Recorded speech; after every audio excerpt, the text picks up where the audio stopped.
Welcome to the For Fun of Knit podcast. My name is Linda. I am known as Nana Knits on Ravelry or Instagram and Instagram. And this is a podcast strictly about knitting. Maybe one day it'll expand to other types of fiber arts. I hope to learn spinning and a few other things, but for now it's just knitting. And it is strictly for fun. I want to share or aspire to share all of the things that I'm knitting, the joy obviously that knitting brings me, but also sharing some of the faux pas, misadventures that have occurred over time, because if they're entertaining for me, they might be either entertaining or educational for you, and so hopefully that'll be something that you like to watch. Anyway, this podcast again is escapism, really, because that's what knitting is for me. It's all about escapism. So no major social commentaries from me or political opinions. There's lots of YouTubers out there that are sharing their knowledge and their education and their perspectives, and so certainly I watch a lot of those. But for my podcast, I'm keeping it light. I'm keeping it just as it's meant to be for the fun of knit. Hopefully that resonates with my viewers. But oh my goodness, what a couple of weeks. I guess it's been almost a month. I think it's been just over 3 weeks since I podcast last. No, it's been actually a month. I think I podcasted at the beginning of July. So thank you for waiting, but lots has happened in the last month. So I thought I would share some of that because most of it has to do with knitting, but the delay does not have anything to do with knitting. First and foremost, if I'm a little shiny, it's because it's 30 degrees in here and I'm wearing wool. So who wears wool in August 1st? I don't know who wears wool August 1st, but there's a reason I'm wearing it, and we're going to talk about it in a bit.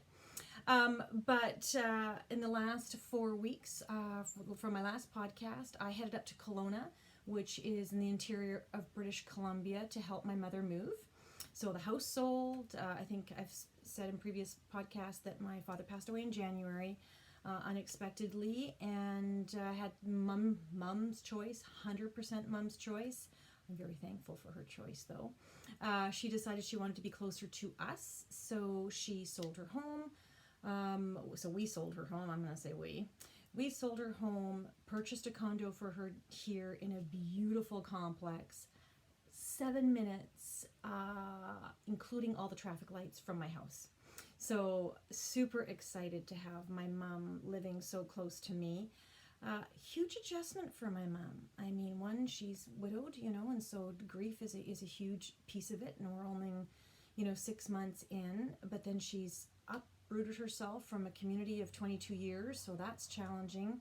And then moving into a new place, so all the financial, all the administration that goes into that, and then probably my biggest learning through this entire process is minimalism. Oh my goodness, do we like to acquire stuff? Yes, if you have any space, whether you rent your space or own your space or live in a tiny home or in a bigger home, I don't know if it's human nature or North American culture, but we like to accumulate stuff. Yarn excluded, of course, because that is always a necessity. But that reminds me that I watched a Netflix video a couple years ago now, 2 years ago now, called Minimalism. Great documentary on Netflix on how to reduce the clutter in your, and I think there's a whole movement about decluttering, but this was just about surrounding yourself with things that, one, make you happy, or two, you use regularly. And if it doesn't meet those two criteria, then you absolutely should be getting rid of it. So that is something that I adopted or started to adopt last year. Kind of fell off the wagon. A little bit fell off the wagon, but it does not apply to my yarn, obviously, because, well, it does apply to my yarn because it gives me immense pleasure. So it gets to hang around. Wonderful. But I have a basement downstairs full of boxes. And this brings me back full circle to my mom's move. We sold things on the internet, all her big stuff on the internet. We had a garage sale to get rid of a whole bunch of stuff prior to the move, and she still moved in to a much smaller space with 80 boxes. 80. We had to unpack all 80 boxes. So much stuff. so much stuff. And my mom just kept, walking around the house going, I'm going to be a minimalist. I'm going to be a minimalist. And I'm like, so am I. So needless to say, that was kind of interesting part that happened the last 4 weeks. And then the unexpected fun part of the last month was that the ladies from the Knitting Posse gave my podcast a shout out. So thank you, ladies. I've been watching they're just over a year old now, I think, and they're 4 lovely ladies who do a podcast called the Knitting Posse. This is them. Kim, Kate, Laura, and Lorien. And I did reach out to a couple of podcasters early last year when I was thinking about podcasting, just asking for some hints. And I don't know if that was the impetus or not, because it had been quite a few months, actually, probably 6 months since I did it. I think it's that long. But needless, if that was the impetus, awesome. Regardless, one of them, I think it was Kim, that saw my podcast and gave a shout out on their podcast. And before you know it, oh my goodness. Oh, wow. Lots of flurry of activity. And thank you, each and every one of you, for 1, taking the time to watch. 2, the comments, fabulous, super motivating, I have to say. And I'm glad you're enjoying it. That was the fun for me. It was just, I do want to share the fun part of knitting, and so far so good. So thank you for those of you that are returning, and welcome to anyone if this is your first podcast, and thank you for giving it a shot, and we'll see if you want to stick around for more podcasts after this. But needless to say, again, this is kind of a traditional podcast in that I go over finished objects and works in progress and what's next on my needles. I watch a lot of podcasts just because I love it. I also golf. That's my sport. I have a big dog, a 75-pound Belgian Shepherd crossed with a Border Collie named Duke. So we're out a lot. So I am a very active individual, but at the same time, I love to sit and knit. And let me tell you, MadTosh loves to sit and knit. So that is sort of a little bit about me, but we'll now start with perhaps some of the finished objects. But I'm first going to have a little sip. I'm sorry, I'm so thirsty. Lemon water. So fresh squeezed lemon, water, ice, and I will not confirm or deny if there's blue sapphire gin in this cup. Big cup. Sorry if I'm a noisy drinker. But, before I get into finished objects, one of the comments that I got several really good comments. All of them were wonderful comments. Let me just frame that. But I did get asked a lot about the shawl that I was wearing, so I did want to share that. The shawl that I was wearing in the last podcast is this beautiful animal, which is called the Eden Shawl, and I'll show you a picture, by Olga Bochkavera. And look at the loveliness of this lace. And I would love to be able to take credit for the craftsmanship and the great lace work, the execution of this shawl, but I can't, because all the kudos go to my lovely sister Clasina, who lives in Virginia. You've heard me talk about her before. And she knit this for me for my birthday a couple of years ago. I think 2 years ago now. But so I didn't mention it on the podcast because it wasn't mine. So I didn't even think to mention it. I was just wearing it because it's pretty. And I love the color because it's summer. And I didn't have all the details. So now I do have all the details because Classy texted it to me. And so this is a picture of the Eden shawl. Hopefully you can see that. Fully laid out. It's beautiful lace work. It's done in a lace weight yarn. And it's called the Eden Shawl. And does it tell me US 4 or 3.5 millimeter needles is what you need. You actually also do, nope, that's it, just 3.5 millimeter needles. So that is the shawl, and the yarn that she did it in was Marigold Jenn. So Marigold Jenn, I think she bought that at Maryland Sheep and Wool or perhaps Shenandoah Festival, but Marigold Jenn does not sell yarn anymore. She had an Etsy shop, and I checked it out just to see if I could get it. but she does not dye, and that was her Limeade colorway. So unfortunately, can't get that yarn, but I'm sure you can get a neon, beautiful neon-y, limey green if the color appealed to you. But also on Ravelry, a whole bunch of people have done this pattern, and so there's some beautiful examples of them. So that was the Eden shawl. So I just wanted to share that with all of you. As for finished objects, the first one that I want to cover off is what I am wearing. I am so happy. I'm also so very hot. So as soon as I finish with this puppy, get it? Puppy, puppy, puppy. It's coming off. So this is actually, I was fortunate, I volunteered to test knit this. It's called Raise the Woof sweater by Casapinka, and I love her playfulness with color, but also with her design. So Bronwyn from Casapinka. And of course, I'm a huge dog lover, so this was perfect. And this whole sweater was designed to show all the things that dogs like to play with. So they're dogs. They like to, chase birds. There's rabbits and bones in the pattern. And I'm just going to stand up so you can see the whole thing, sort of, maybe. But you can see it's beautiful. It's beautiful. Don't know if you can see the end of it.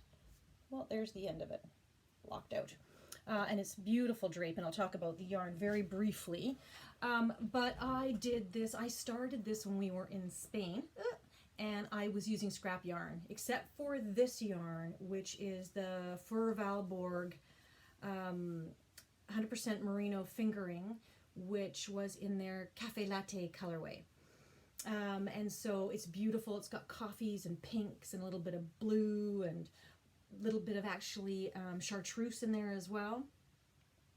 But the blue and the pink is Death by Elocution, MadTosh. I just had a couple of minis, little minis samples of those. 100% merino. The blue is deeper on the inside, which is 100% merino fingering weight from Black Cat Custom Yarns out of Chilliwack. And the black it's actually sock yarn. I was going to make a pair of socks, and it's Black Cat Custom Yarns sock in the Midnight colorway. So I just put these colors together. Didn't have that planned when I brought this. Yes, I brought yarn to Spain. Yeah. Anyway, for our vacation there. But needless to say, I started knitting it, was part of the test knit, and in order to finish in time, I did short sleeves. So I literally put cuffs on right here, and I did a crop. No, not a huge fan of crops, nor am I a huge, well, I shouldn't say that, in fingering weight maybe. It just didn't look right. Maybe I hadn't spent enough time on it, I didn't do it well. I also had no blocking tools, so I couldn't block it. But I didn't like it the way it looked cropped, and I didn't like it with short sleeves, so I knit them a little bit longer, and I'm laughing at this because now I get what they mean about superwash. I never really kind of understood the difference between superwash and regular merino or unsuperwash. I remember a few podcasters mentioning somewhere in the background that, yeah, it stretches more. Somehow that was so far back in the background in my head, I didn't recognize it. Oh my goodness, I'm glowing. I'm glowing. I got to take the sweater off soon. So before and I'm going to try and insert a picture here of the before blocking and the after blocking. But this is the after blocking. Let's just be clear. This is where it ended before blocking, and I did not aggressively block this sweater in any way, shape, or form. So this is where it blocked when I tried it on before blocking, and now they're like over here. So I love it. I love it. It's a little bit big. I did knit a size bigger than I should have because I was really worried about, how do I say this? My shape is a little bit more, I'm thicker around the middle, let's put it that way, and I don't like anything clingy. I don't like anything clingy at all. So I was just worried that, the pictures looked like they had 2 inches of positive ease, and I was thinking I needed a little bit more than that. And so it's got quite a bit of ease, actually. It's got quite a bit of ease. But I love it, and I will wear this all the time. So I'm very excited. So that is the Raise the Woof by Casapinka, and it's on 4mm needles, and I love Hia stainless. And sorry, I'm undressing in front of you because, oh my goodness, people, oh, lost my glasses. Hang on. Oh my goodness, that was toasty. Oh, that was a little, that was maybe crazy. Maybe I shouldn't have done that, but I did. And I just kind of, there we go. Needless to say, this is the real me. Sorry, it is 30 degrees, so I'm wearing a t-shirt. Yes, I'll adjust myself. There we go. But yeah, so that is my huge languishing whip that needed to be fixed. And I will talk about that because I have separated my whips into 3 different categories now. That's sad. Sad but true. So that is my Raise the Woof sweater. One last comment about it before I go. The sleeves are not to pattern. Bronwyn does give you the pattern for the bones and the rabbits to go around the cuff, and you can pick and choose what you want. I was trying to, because I ran out of the pink and the blue. So, because again, they were minis. I ran out of the pink and the blue, so I was only able to do a little stripe of blue, and I was able to incorporate some pink, but I was trying to do the branches motif, right? Dogs like to chase branches. But I thought I knew what I was doing. I was going off of memory. Don't ask me why. You can clearly see there's a branch, there's a space, there's a branch. Branch, space, branch, space, branch. Then you can see the branches. When I got to the sleeves, I forgot the space. I should have gone branch, space, branch. So it looks more like a checkerboard pattern, but it turned out nice anyway. So I'm really happy. That is my Raise the Woof sweater. There you go, by Casapinka. I have 2 more FOs actually. I talked about last time that I like to do charity knitting, so like I'm trying to balance a little bit of my own narcissistic knitting with a little bit of knitting for others, charity. And so I finished. I did another Homestead cable hat by Charlotte Pruden. It's a free pattern on Ravelry. I always double the length of the brim because I like a really big brim. And I am going to put this on. No one laugh at my lovely COVID hair, but there you go. So this is the beautiful, it's a little big on me, but I wanted to make it big because if you remember from my last podcast, I made one to pattern. It only comes in one size where you cast on 96 stitches. This I cast on 112, so I could do 2 extra cable repeats. And I've done this in Barocco wool, and for the life of me, I bought this so long ago, I don't even remember what wool it is, but I will put it in, I will try and flash it on the screen for you when I remember what it was. But I held the strands double, and then I added a 3rd strand in the cables of scrap yarn that I got from my sister, and in just a light blue. So this is I don't know if my color is showing well, but this is a steely gray blue, and then this is sort of a sky blue, a baby sky blue, I guess. And I wanted it to be very gender non-specific, and my very first pom-pom, ladies and gentlemen, my very first pom-pom. And I watched a YouTube video by the Nervous Knitter, who really, she holds 2 toilet paper rolls together and winds the yarn around the 2 toilet paper rolls. And I could have done more. I only did 80 wines. I only did 80 of them, but I think I could have done 100 because I've got a little space still. My pom-pom isn't as dense as I would like it to be. So excuse me as I just put my, well, maybe I won't put my hair back. Maybe my hair is just going to stay like that. No, I better put my hair back up. Sorry, this is not a hair podcast and I didn't mean to do this. And now you are seeing all the loveliness of living in the heat. Okay, there we go. Sorry, I was looking in a mirror when I did that so that at least I could see what I was doing. Okay, so this is, again, free pattern, highly recommended. I've only tied the pom-pom on just in case whoever doesn't like the pom-pom, they can just take it right off. So we'll see how that goes. Next, finished object. This is so exciting. This is the Pumarara, so that's the Pumarara Shawl by Belen Fernandez, if you're Castilian. And it is meant to be, let me take a look. I'm sorry, I'm going to have to change. I knit it in a DK weight, almost a light worsted yarn. And this is meant to be a fingering weight yarn pattern. Oh no, she also did it, no, she does both. The pattern comes in both fingering weight and worsted weight. And so I did it in a worsted weight. But if you recall, one of my very first podcasts was I did the Endecha shawl. That was her design as well. This is another one. It's absolutely lovely. And I have finished it, ladies and gentlemen. Look at the beautiful, I hope you can see the lace work. I hope you can see that as I unravel it. This is the Pumarara shawl in all of its glory. You can probably see some of my flaws in there too, like my weaving in of the ends or whatever. But that, oh, I just absolutely love it. And this shawl I did in this purple, the lighter purple, sort of the variegated purple and denim blue. It's actually a blueberry blackberry kind of mix. Is Ancient Arts. It's Ancient Arts DK light worsted in the Kismet colorway, and I want to do an entire sweater in this. This is just beautiful.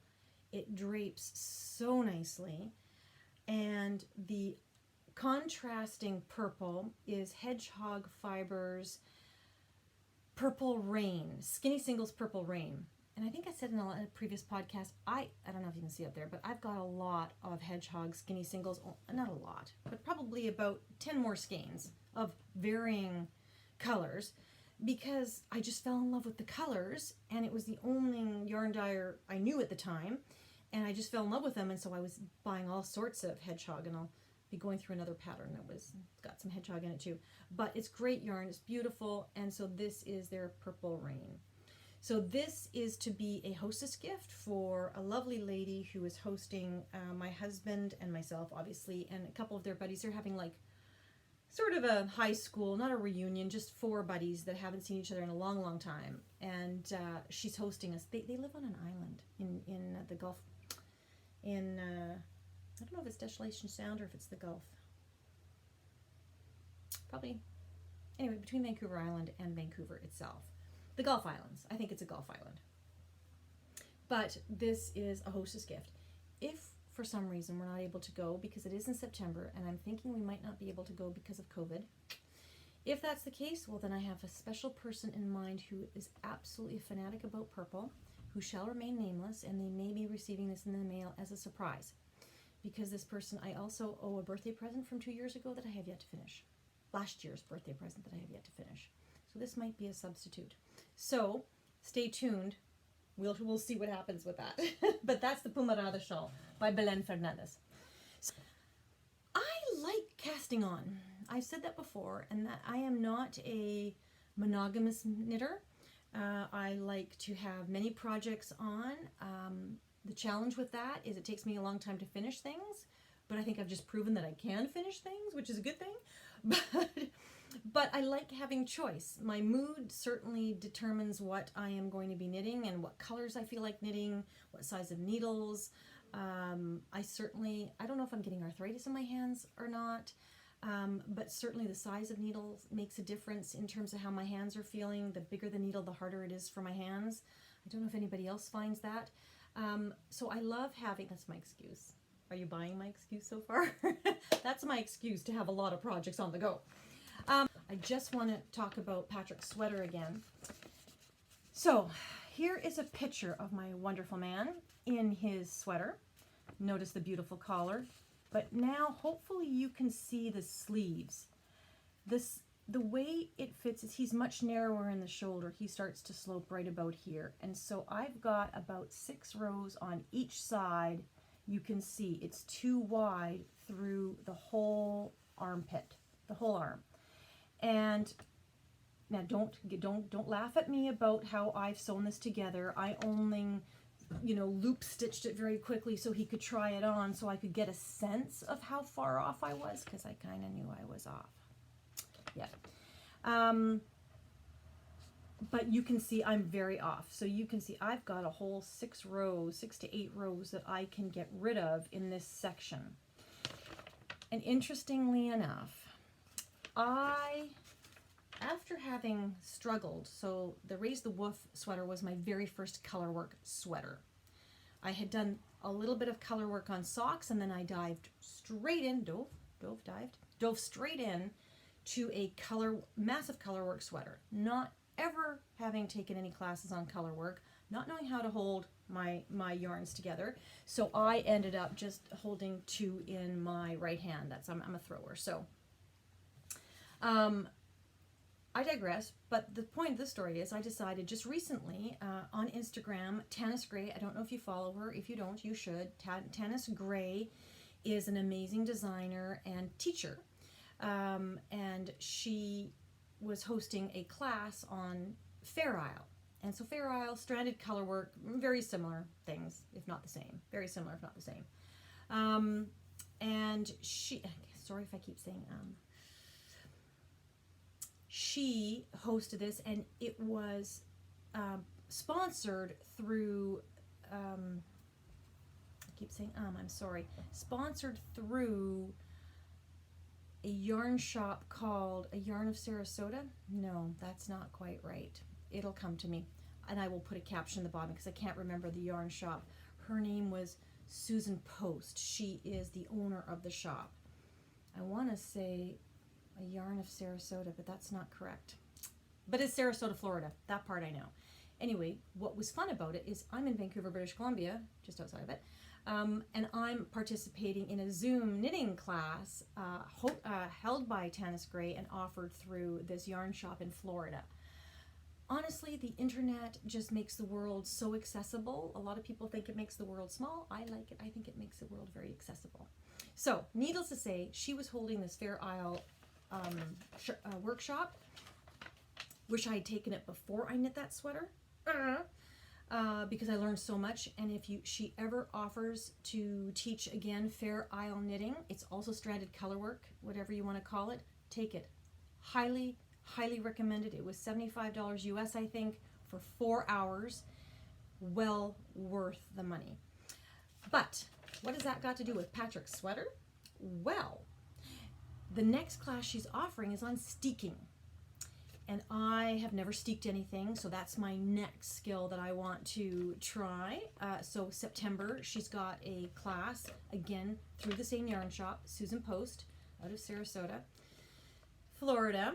And I thought, ooh, steeking, that's when you cut, and then you're able to pick up stitches and create, you can continue knitting from those picked up stitches.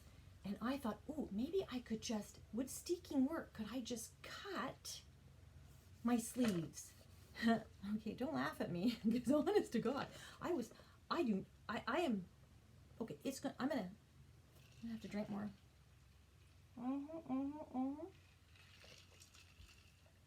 gonna have to drink a lot more to unrip this puppy. Why? It's woolen spun wool, which means it's not tightly woven. If you pull too hard, it just kind of feathers apart. And I've got to pull it all. Second, once it's been knit, because it's a real natural type of a wool, it's still got the a little bit of the lanolin, or more than the lanolin in it. And so it's going to hold the knitting shape. Ugh. And I also didn't want to get rid of this beautiful collar. Oh my God, I spent so much time on that collar. So I thought, ooh, can I just cut it? So I emailed Tanis and I said, Tanis, I'm taking your steeking class in September. Could you tell me, can we use that? Can I steek that? And lovely woman. Oh my goodness, she immediately emailed me back, and I'm talking within an hour. Send me the pictures, send me the pattern. I'll see if it's possible. And I did, and I was so excited. And then she got back to me and said, no, not possible.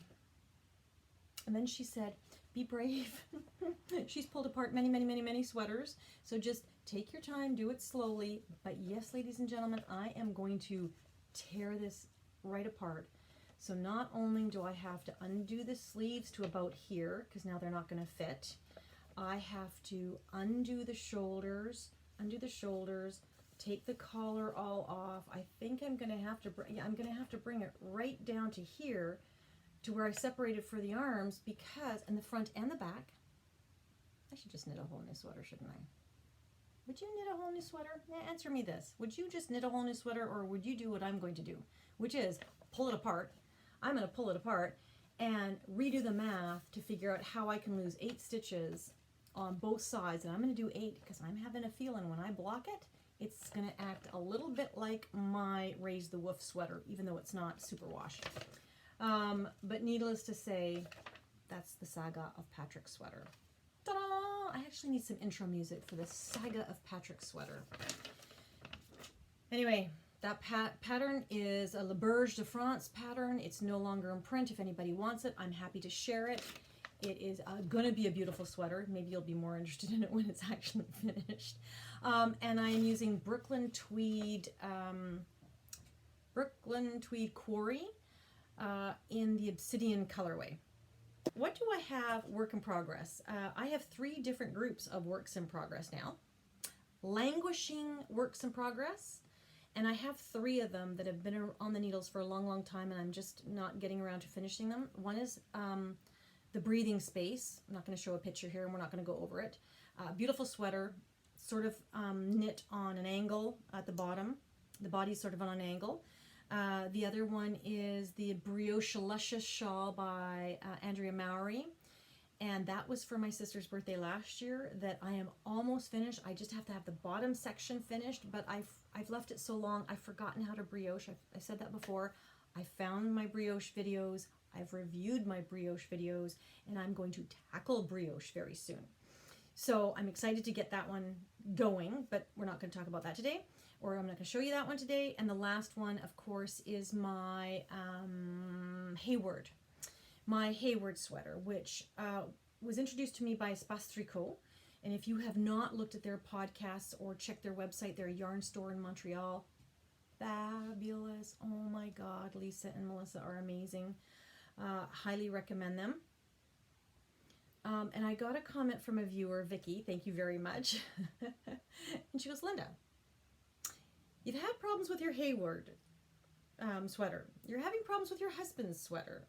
You were having problems with something else. I can't remember which one I was. Oh, my the one that I am going to talk about, which is the Sunday cardigan by Petite Knits. You're having problems with that one. She goes, have you tried doing a gauge swatch?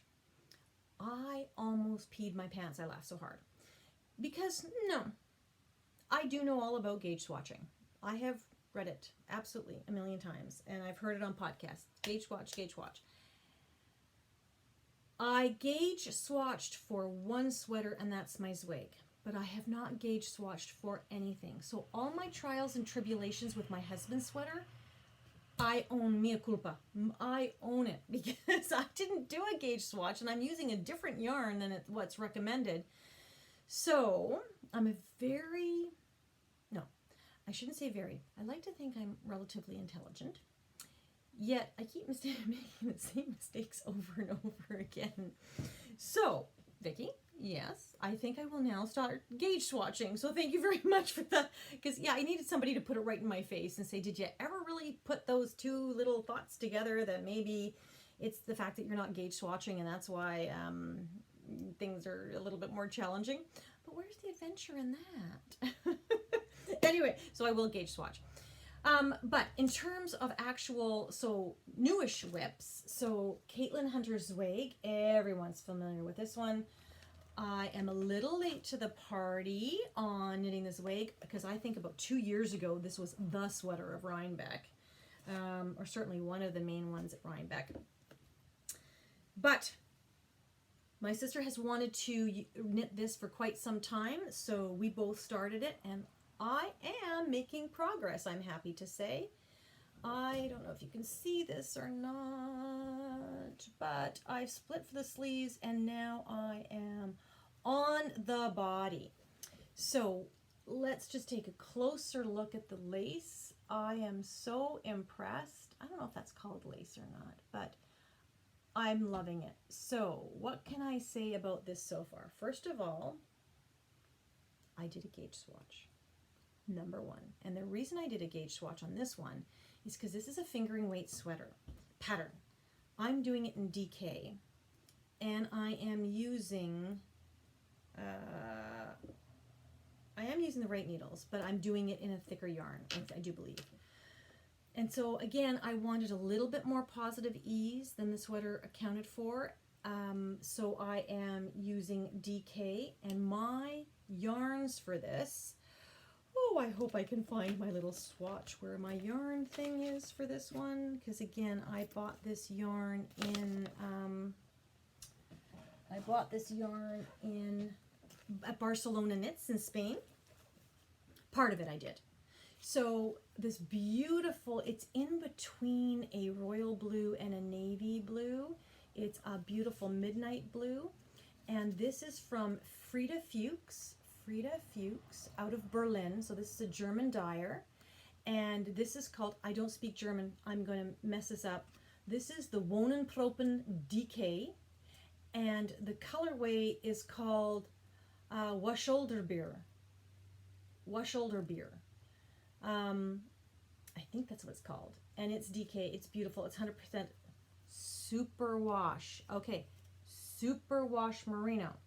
So I am knitting the sweater to pattern for my size, but I am using a DK weight yarn, which I thought would just give me a little bit more ease. I have since found out that actually it's the needle size that determines how much ease you're going to get, not necessarily going up or down one thickness of yarn.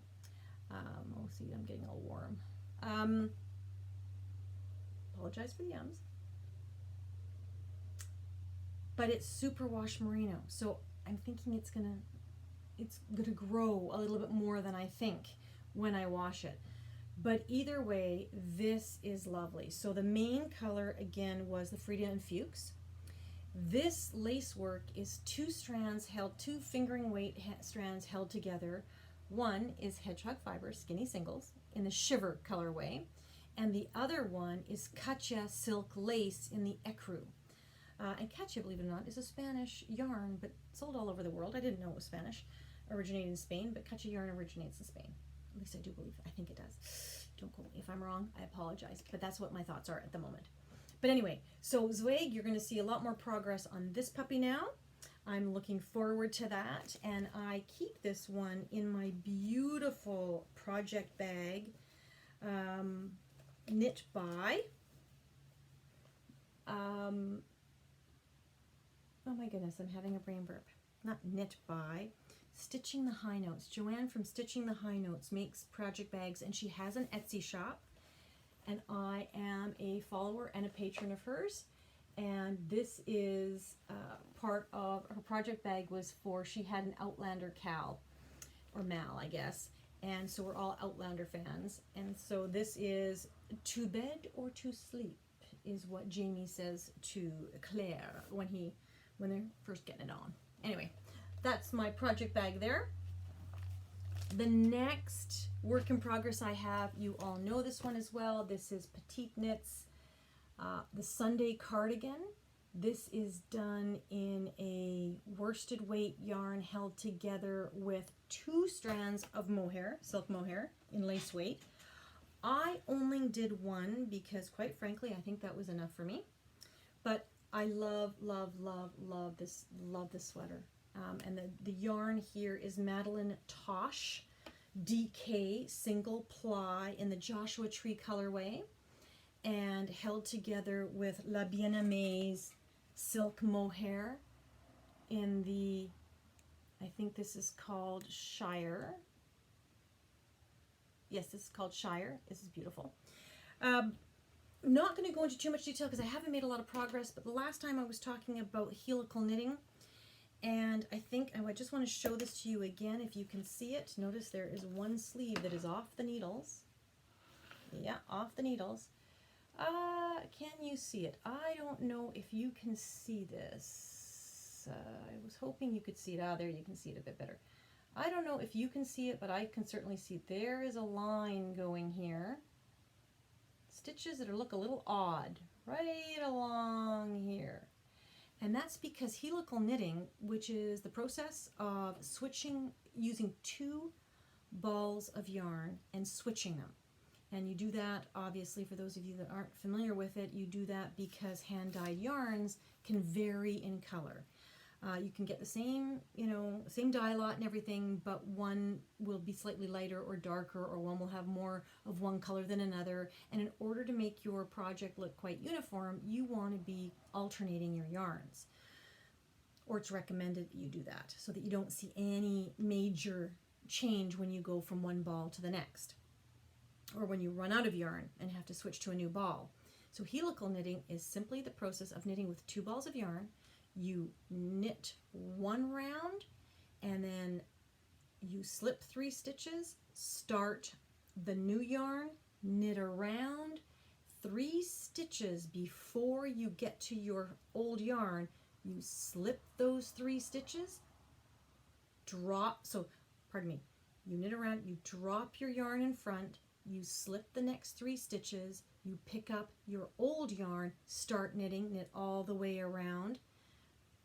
3 stitches before you get to the old yarn, you bring your current yarn in front, you slip the next 3 stitches, you pick up the old yarn, knit around until 3 stitches before your old yarn. You drop your current yarn in front, you slip the 3 stitches, and then you pick up the old yarn and you knit around. Seamless. You don't see any change in yarns at all. But I had watched a podcast that said, you don't actually need to do the 3 stitches. You can actually just slip 1 stitch and switch the yarns. And then knit around 1 stitch before your old yarn, bring it in front, slip 1, pick up the old yarn, knit it around. Don't do that. Not for it. Let's put it this way. For me, that was a disaster. That I thought I could live with it. I was getting a helical band around the arm, which I showed you, that I thought, would probably block out. But you know what? The stitches are actually kind of gaping a bit. Like I'm getting holes. Every time I did that, I'm getting a hole, and I don't think it's going to block out. So I have been pulling it all back out. Seems to be a theme. I think I'm going to have a couple of videos of me pulling stuff out, because oh my gosh, I should have a show on redos and undos and overdos and do-overs, I guess is the word. But needless to say, I'm going to pull it all out, and it has already taken me over an hour to pull out what I had done, because I am pulling out not only alternating 2 yarns, but the mohair as well, and then winding everything and trying not to get it tangled.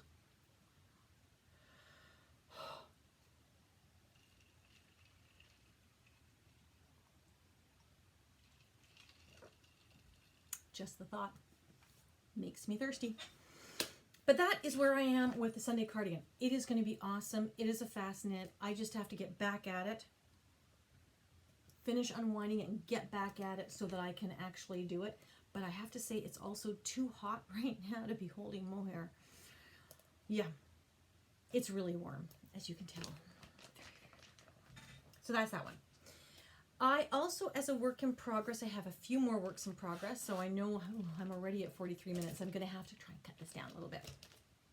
But I have a shawl on the go, and this I joined was the Stillness Mystery shawl from Helen Stewart, Curious Handmade. And it was a mystery. It was a 5-week knit-along, which I joined. And I join knit-alongs regularly, and I suck at them. And the reason being, I never finish on time because of all this other stuff going on. So I am a great participator, but I am not good at finishing things on time. The only thing I'm good at finishing on time are test knits. Because if I commit to someone else, I want to make sure. But this is my own sort of thing. So I know it's published now, and I think it's out on Instagram, and I'm trying not to look. I'm going to look. What can I tell you? But funny, look at these colors here. For this particular shawl, which I can't show you the pattern yet, I have chosen these beautiful colors. I hope you can see those. Oh my goodness, those are just lovely. So I'm absolutely loving this. Is not my normal color palette, but absolutely loving this. This is almost like a burnt salmon, which is called Red Rock, Arizona by Knot House Yarns out of Frederick, Maryland. And these lovely ladies own a yarn shop called Knot House Yarns, and they also dye yarns right by my sister's house. So when I was visiting her last year, I got to meet them both in their shop, and we bought some yarn. So I have done clue number 1, or I'm almost done clue number 1. No, I am due clue number 1. No, I'm not done clue number 1. I'm still on the first clue, and it's finished. Oops. But I'm about to switch yarns. But this is what I've got so far. I am knitting it with larger needles than the pattern calls for, and I've done more repeats because I want it to be bigger than what the pattern calls for. So I like a shawl that wraps around, that you can just, I'm going to block this to, you know, kingdom come, as they say, and because then it gets nice and flowy. And I love to be able to wrap a shawl around. And this is a crescent shaped shawl. So this is Red Rock, Arizona, paired together with Hedgehog Fiber Skinny Single in the Urchin colorway. Don't know if you can see that. It's blowing out a bit in this camera, but it's actually more of a cream as opposed to a white. And it's not neon at all. It's got soft pastel green and blue and pink and chocolate and maybe even a little gray in there. It's called Urchin. And then this interesting yarn, I don't know if you've ever seen this. This is Hedgehog Fibers Alpaca Boucle. So this is sort of a substitute for mohair. And this is their Isn't It Romantic colorway. And I got this as part of a knit along with Stephen West from Penelope Fibers last year. Again, I did not finish it. Matter of fact, I didn't even start this particular project because the main color yarn that came, it was a mystery package that you would get. You didn't know what color you were getting. You would get a pattern and these yarns, and it was a lot of fun. I would highly recommend doing it. It's not cheap, especially if you're importing it from the UK. Canada has heavy duties. I found out the hard way. But it was in Dusty Rose. Dusty Rose was the main colorway, and Dusty Rose, there's Dusty Rose in here for sure, but Dusty Rose on its own is really not, doesn't really appeal to me that much. So the Dusty Rose part, you probably can see it somewhere over there. Where is it? I can't see where my finger's pointing, but there's some Dusty Rose over there. So I just saved this. The Alpaca Boucle was very interesting, and it's got flecks of, greens and oranges and pinks and creams. It's just beautiful, beautiful, beautiful. So I'm holding this double-stranded along with these guys. So that is my Stillness, No Longer a Mystery shawl by Helen Stewart from Curious Handmade. So I love that particular one. I'm also, when I said before that I was taking a class with Tanis Gray. And Tanis Gray hosted this Fair Isle workshop. And the Fair Isle workshop, like I said, I wish I had taken it a lot sooner. I learned so many great techniques, which I'm not going to share because honestly, I think it's very well worth anybody who's interested in color work to be taking a course like that before they endeavor to do it. But this is called her, do I have a picture of it? I don't think I have an actual picture of the shawl, strangely enough. That's too bad. I don't know why I don't have a picture of the shawl.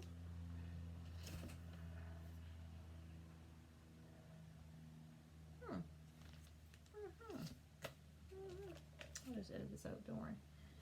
At least I think I'll edit it out.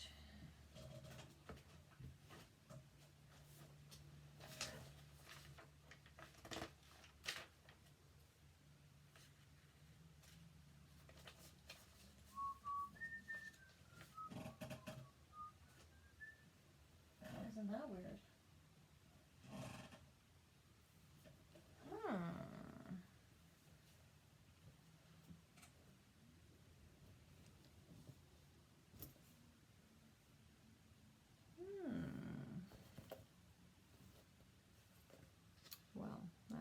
second.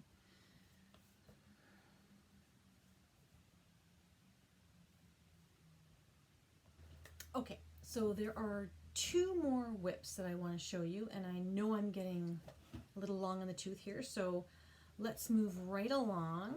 So that was my Helen Stewart shawl. So I always like to have a shawl and a hat and a sock and maybe a sweater on my needles. Well, I've got a shawl and 2 sweaters. So my sock, my go-to sock is always just a very plain vanilla sock. And I'm not going to go into a Christmas episode again. I already did that. Thank you very much. I'm glad you enjoyed it all. But this is a pair of socks that I'm knitting with my same sort of vanilla pattern from CC Almond, Java Pearl Knits. Java Pearl Designs, I guess, is what it's called. Oh my goodness, itchy eye. Sorry about that, folks. Ooh, little itch. This is the actual, I have a whole art fill skein of art fill yarn in their scarlet colorway, their sock yarn in the scarlet colorway, that's the toes. And this, the body of the sock is done in Festive by, oh, this is Zen Gardens. This is Zen Gardens, another Ontario company that dyes yarn. And they have beautiful, beautiful yarns. This is in their Serenity base, which is, I do believe, 80% Superwash Merino, 10% cashmere, and 10% nylon. These are squishy. I love these. Now, what's interesting about these is when I'm looking at them, they're pooling. I don't know if you can see that or not, but the actual, see the green is turning out to be a V. You're getting these pools on both sides. Now, in a sock, I don't mind that at all. But I would be really concerned if that happened in a sweater. So this is such a beautiful, I think I said it was in the Festive colorway. This is such a beautiful yarn. I wouldn't mind making a sweater in this as well. Just something like an easy raglan pullover sweater. But I wouldn't want it to pool. So I don't know, does anybody have any thoughts on that, about how not to get yarn to pool on a sock? I suppose I could alternate skeins, that would probably be part of it, but those are my socks that I've got on the needles, and I'm really enjoying those, and I keep my socks in one of 2 project bags. The one I'm using right now is my Poppy Cod project bag, which has my Canadian beavers. I love that. Very Canadiana. My last whip that I'm going to share with you before we go into other stuff is my hat that I am knitting, and I apologize, I'm going to insert a picture up here of it because I don't have the pattern printed right now. It is the Super Simple Beanie, Slouchy Beanie by Dragon Horde Yarns, and this is how far I've gotten. This is how far I've gotten. I love this. Look at how beautiful this is. This is just the softest pink and a little bit of gray and a little bit of raspberry blend. And I am knitting it with 2 yarns held together as the pattern calls for. And yet, you know what? I should be sponsored by Hedgehog Yarns. I'm just going to say I should be sponsored by Hedgehog because I'm using these 2 beautiful yarns. So this one is Hedgehog Skinny Singles in the Pinky Swear colorway, and it's gorgeous.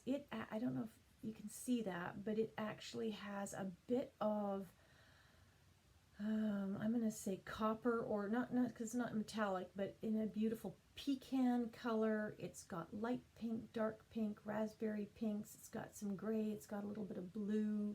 It's just a beautiful light speckled, and I'm pairing it with a mohair substitute, which is called Surrey Alpaca. So this is Surrey from Sweet Skein of Mine out of Fredericton, New Brunswick. In their, what's it called? Oh my goodness, I'm having a, hang on a second. What colorway is this? Pretty in pink? No.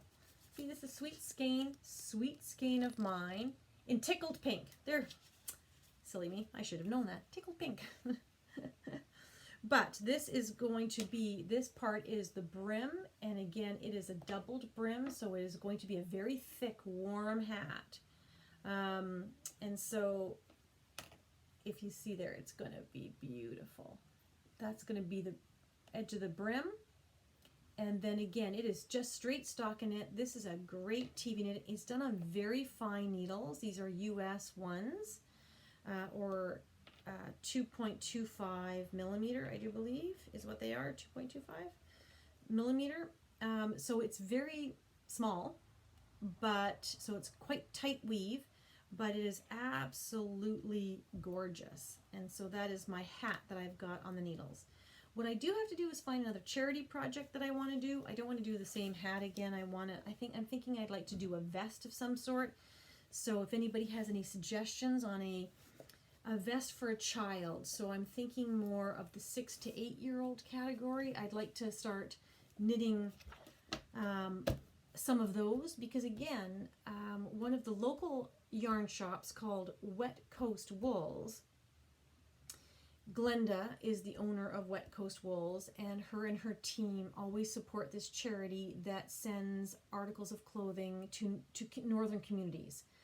And certainly they have a big need for not baby stuff, but child clothing, layers to keep children warm. So hats, scarves, vests, any kind of thing that's going to keep them warm under their jackets. So that's something that I'm knitting for, and that's where most of my charity knitting is going to end up going, I guess, unless I find something more local. But that's sort of where we're at for that. But that is my works in progress, my finished objects. Let's talk a little bit about yarn. I'm only going to go over a couple of yarns because I've got so much yarn I could show you. I could do a whole episode on just yarn. If anybody's interested on me doing an episode on just yarn, please let me know in the comments. I don't think so, but just in case, I'd happily do it because I've got yarn, just in case you hadn't noticed. But a couple things. So my local yarn shop is called Crafty Fiber Yarn. And Crafty Fiber Yarn is in Delta. I strongly recommend you check them out. What I'm finding is every yarn store sort of has their own sort of theme or specialty. Wet Coast Wools in Vancouver is very focused on rustic. It has much more rustic, real heavy sweater type of wools. Glenda is a sailor. Her and her husband own a sailboat, and they are out on the water all the time. So I think that might be part of the rationale behind the yarn choices. They have a lot of Norwegian, a lot of different types of yarn. Valley Yarn in Langley, love that shop as well. Actually, it's in Cloverdale more. Is higher end fancy yarns. 88 Stitches in Fort Langley has unique dyers, I would say, very much local dyers like Sweet Fiber, Sweet Georgia, that type of thing. And Crafty Fiber is kind of like a blend in between. And so what I've bought, I'm just going to show some of the yarns because not everything has to be knit with super expensive yarn. That's one comment I'd like to make. The other comment I'd like to make is if you can buy yarn on sale, that is always a good thing to think about. So check out multiple stores, check out online and see if they're having any sales. For example, Crafty Fiber just recently had an anniversary sale, and they had their Drops Charisma, which is 100% wool, but this is not an indie dyer. This is a, commercially dyed yarn, but it's 100% wool, and this is a DK weight, and so I bought a sweater quantity in the cream, and then also I bought 4 skeins, I think, in the light pearl gray, which I thought would make a nice combination for some sort of a color work sweater that is, I'm thinking of a cardigan that is really just warm. It's not the softest wool, it's very comfortable, but it's not the softest. So this would be a good cardigan where you've got something underneath it. So that was one of the purchases that I made this week. I also purchased on the same sale a sweater's quantity of Barocca Ultra alpaca. And it is 50% alpaca and 50% Peruvian wool. I always like buying Peruvian wool because they're supporting communities and certainly women makers for the most part when you're buying Peruvian wool. But this is in a very beautiful French brick red, barnyard red. It is, and I do believe this is DK as well. I might be wrong. I might be fingering. No, I think this is DK. Somebody's going to correct me. But I got it in this beautiful color, and I don't know what this is called. Do they have a color? No, they don't have a color. They have a number. That doesn't help me. And of course, I'm not wearing my glasses, which are on top of my head, which would be helpful if I actually were to look at that. No, it goes by color, but this is the red. And then I bought it also in a purple. And then I also bought it in a beautiful forest green. So this, I'm thinking Andrea Mowry's throwback. Because I also could pair it with a little bit of cream, because I bought some extra skeins of the Charisma wool, just to add a little bit of brightness. But that might make a very nice throwback. So that was the wool that I purchased. One book that I think is worth purchasing is this one. This is by Sylvia McFadden. It's called Gentle Armor, and it is a book of about 5 pattern shawls, 5 pattern shawls that are absolutely gorgeous. They're done predominantly in DK, if not worsted weight yarn. And it is absolutely a beautifully photographed book, but with some amazing patterns. And you can purchase that at Wet Coast Wools for sure. If not, I think you can also buy it online.